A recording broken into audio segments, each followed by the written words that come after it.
Hi, today we're going to look at analytics in Xero. So if I go to the business drop-down menu here, I have a function here called analytics. And within analytics, there's two drop-downs. There's business snapshot and short-term cash flow. There is a second product called Analytics Plus, which is a paid-for version of analytics. Analytics comes free or included with your Xero subscription, whereas Analytics Plus costs $7 extra per month. It has the same two elements to it, short-term cash flow and business snapshot, but it has more functionality. My recommendation on the off is that the Analytics Plus is where the value is.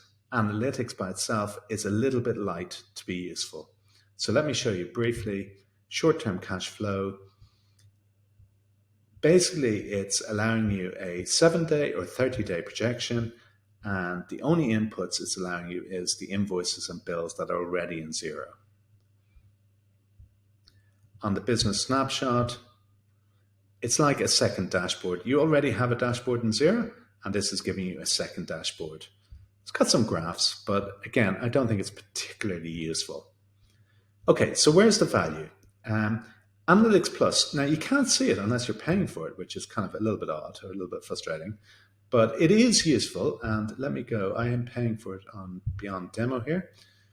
So now when I go to my drop down on business, instead of saying analytics, it says Analytics Plus. Now the business snapshot, it has more functionality. You can edit the graphs. You can hide things. Again, not a whole lot of value. It's a second dashboard. I wouldn't pay $7 for this. However, the cash flow, I do value. I think it is worth $7 a month.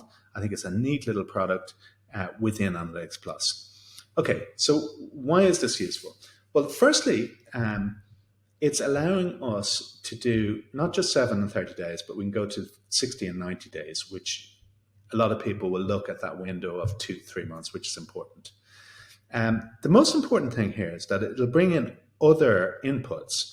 So I can manually put in a transaction, be it a receipt or a payment, that Xero doesn't know about. And I think this is essential to doing a cash flow forecast. So I might know that I'm going to take a drawing of €2,000 next month, or I might know that there's a VAT payment to make.